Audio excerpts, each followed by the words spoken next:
Hey guys, it's Tacomaster305 here, and just recently it was the 4th of July, and so me and my family celebrate the 4th of July here at our house, and we set off a bunch of fireworks and have dinner here with a lot of our neighbors, and yeah, it was pretty fun. We just had that yesterday, Friday.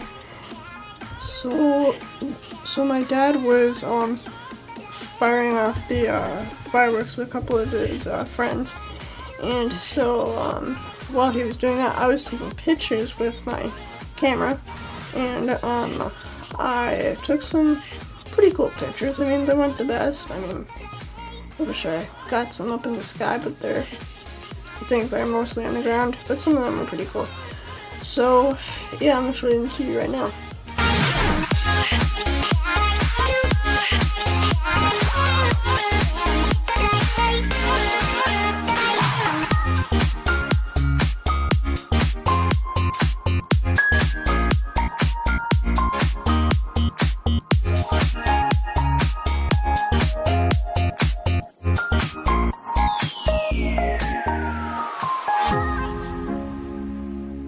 Okay, so those were the pictures you just saw. Like I said, in my opinion, they weren't that great. I wish I got some like up in the sky shots where like the firework explodes and then like drips down. I really wanted to get a shot of that, but I never got to. But yeah. So I'm guessing you guys are all wondering, how did you get those amazing shots, or just shots? So what you're going to need to get those shots is a DSLR, which is what I'm using now to record this video, a tripod, which can be like this tripod, use this tripod,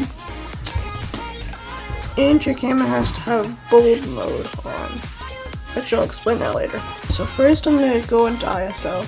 So ISO is, well, what you're seeing on screen now, is where if you turn it up high, up to like, I think like 2500, you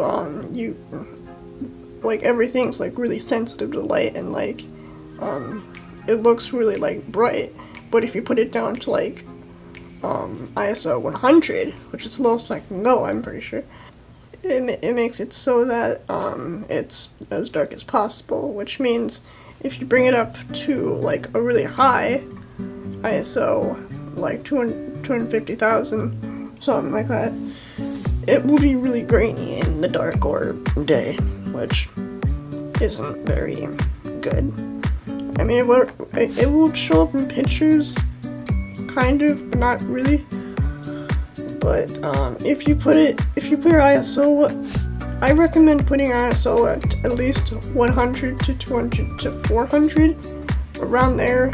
If you want to get a really dark picture, I would prefer ISO 100, but if you just want to get like a shot where like you can somewhat see the background, I would go for ISO 400. Okay, so aperture is when the shutter on the camera goes inward and it makes it darker.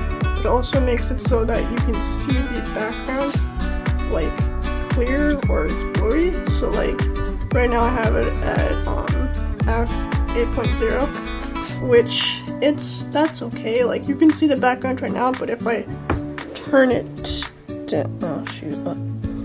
if I turn it down like that, it's not getting that brighter, but blurrier. But if you have a object in focus like this, see if the background's blurry. But if you bring your ISO up to, yeah, see it's getting more darker. But if you have it like this, it's still blurry, but if you have it at, I think the highest it can go for my camera is f22, which if I did that right now, I'm not going to do it now, but if I did that right now, it would be not really blurry in the background, like not at all. Okay, So now on to the exposure of the image, or the frame rate, I think people sometimes call it, of the image.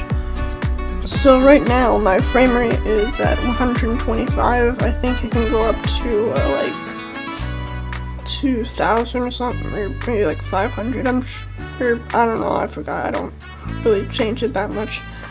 But exposure, what it does, it makes it so that the images in your thing don't look like blurry. Like if it looks a little blurry, I think, or at least I think so. It looks a little blurry, but if I turn it down, here, turn it down like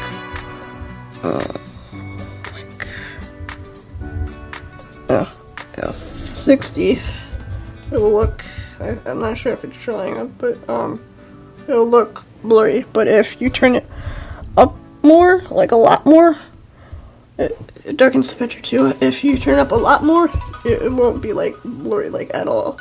So yeah, that's how you get the bulb mode actually. So you usually see it in your like home screen thing when you open up your camera and set picture mode. But how you get the wavy lines or whatever is bulb mode, and if you click it and go all the way to, I think, the left, or scroll all the way that way, you'll see bulb at the very end. And there's other options too, like 2 seconds, or like I think goes up to like 15 and 1 second, which so if I shoot in bulb mode, it will I have to hold down the shutter button like all the way, like to focus it, then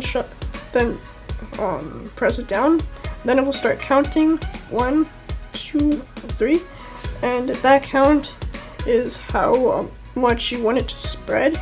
So like for most of the images, I put it at like I counted it down for like 4 seconds. I did like 20 seconds, and that's how I got so much of the weight.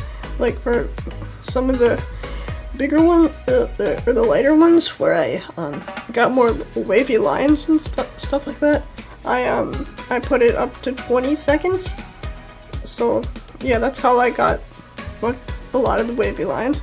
But if you put it at like 4 seconds, you'll get still a lot of wavy lines. But yeah.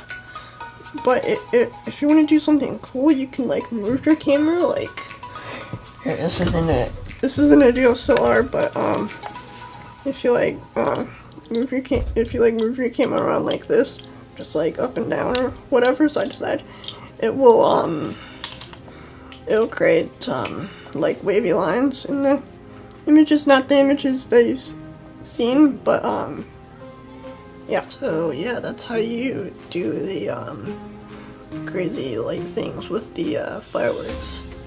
And yeah, that's pretty much the end of the video there.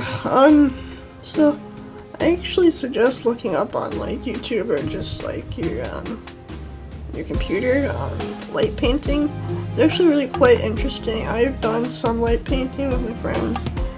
I might show how to do that in a separate video, but it's pretty much the same thing actually. Just need a light and wave it around, and same settings pretty much.